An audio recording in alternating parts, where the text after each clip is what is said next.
Cheers. When the games are like chocker like they have been, I think that he's obviously the gaffer's going to use the squad. I think that's been made clear to us from the start of the season that it's a squad game, and like whether it's me, whether it's Jordan, whether it's whoever it is in there, we've all got to be ready to play our part.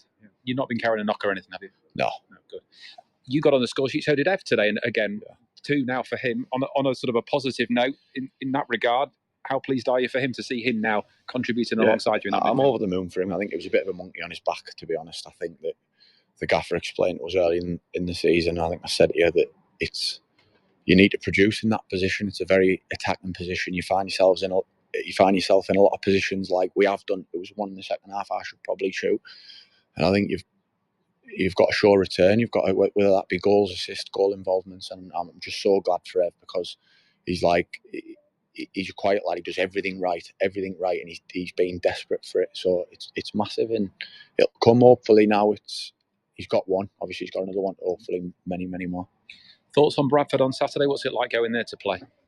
Yeah, I think it's obviously a good atmosphere. I think they get a lot of fans in, and I think our fans are unbelievable at Bradford. By the way, I think that there was times last time I played there was times in the game where all you can hear is our fans, and it's like that today. Like the fans are unbelievable away from home, and it's absolutely massive. Grimsby Town midfielder Kieran Green speaking to Matt Dean after yesterday's 3-2 defeat away at Accrington Stanley. Dave Dixon joins us live on BBC Radio Humberside Sport Now, one of our Grimsby Town fans panel members, and also hosts the Three Fish on the Shirt podcast. Happy New Year to you, Dave. And to you, Ollie. How are you? You all right? I'm doing well, thank you. Dave, I've seen a more measured response from some Town fans on social media today, saying along the lines of, we should have won that game, we didn't take our chances, didn't get the rub of the green from the referee, we lick our wounds and move on. Where do you sit on the sliding scale of emotions, having watched it from home? I think straight after the game, I was fuming that we'd lost the game. I just couldn't believe we'd lost the game, having watched it from start to finish. But ultimately, with 24 hours off the back of it to have a think about it, the impression and the improvement we've seen of late has really shone out. And when you compare it back to where we were a year ago, I remember New Year's Day on the start of 2024, which is a day to forget. That hammering by Walsall, we've come quite a long way, and I think it's really difficult really easy to get into that negative spiral of thinking around one defeat, which, if we'd have gone there and it had been a toughly contested 1-0, then we probably have right to feel despondent. We probably wouldn't have felt as despondent as we had the feeling that the game was probably in the bag after at least half time. You thought Town were well on top, but as has happened in a few games, not so much very recently, but in the few games before the Christmas break, there were 1 or 2 games where the second half performance backed off a little bit. And I think this weekend, hopefully, it was a little more to do with the fact that there were so many games in short succession as opposed to it previously. I think it's more been not having somebody to come off the bench and the limited options. So, looking at everything in the round, I think Kieran Green said pretty much what you've seen on social media, pretty much how I feel 24 hours afterwards, but it's probably better to speak about it now than immediately after the game yesterday. So, I think it's fair. One of the major comments from Town head coach David Artell after the game was him saying that he doesn't want Ed Duckworth to referee a Grimsby Town game again. Of course, he awarded that penalty to Accrington Stanley in the second half. He also officiated that Doncaster Rovers game in which Harvey Rogers was sent off. Has he been that bad as an official across those 2 games? Yeah, I think he has, yeah. I'm not sure we can dictate who referees or not, but I think David Artell's quite within his rights to share his views on that. And I particularly wouldn't want him either. I remember from the Doncaster game, he didn't cost us the game by any means. We'd have probably got done 2 or 3-0 anyway, but he destroyed the game as a spectacle early doors. I mean, we don't know what was said, but it was innocuous. I thought Harvey Rogers was fouled in the build up to a goal. I think so did Harvey. Looking back on it, I don't think he was. Harvey Rogers said something, but in the heat of a match like that, a big game like the Doncaster match was, I think he killed it as a spectacle. Even if I don't think we would have got much out of it. And yesterday, again, I've looked at it a few times after the game. Cam McJanet puts his foot in, gets to the ball. The guys coming in from behind him already falling as he goes into it, as though he's made his mind up. And the rest stood behind about 3 or 4 players, so he's got to have guessed. And at that point, you're just thinking, wow, with those things against you, the players can't do anything about that. The lads can only go out there and do the best they can. Cameron McJanet is one of the tidiest central defenders we've had in a long time. To some points, he plays that well. You don't even, in a good way, you don't notice he's playing because he's just so neat and tidy.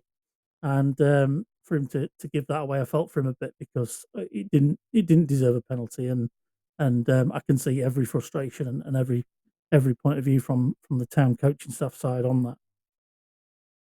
Dave, January transfer window open. We heard from club chair Andrew Pettit before the game yesterday. I think perhaps managing expectations about what's possible during the window. If they bring players in, they're going to need players to leave as well. What are you expecting then from the market as a result for Town? I think there's a couple of areas we could maybe strengthen. We've not got a decent quality.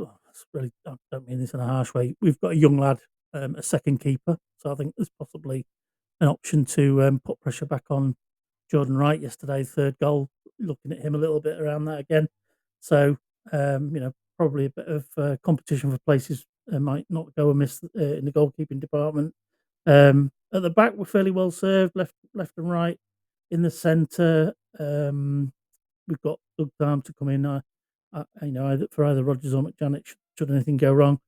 If there's again a position to strengthen there, wouldn't go amiss with the number of goals we're conceding. Midfield, I think we're quite overloaded with midfielders now. We're getting people back, and with Charles Vernham coming back, and the loanees we've already got. I'm not sure how many slots there are for midfielders, but it would be age old, easy thing to wish for. The age old, yeah, be nice to have somebody who could put the ball in the net. And you see the number of chances that go begging, as Kieran Green said yesterday's game, and other games that have been close that we've maybe not won, or even ones we've won, we could have won more convincingly and with less panic at the end.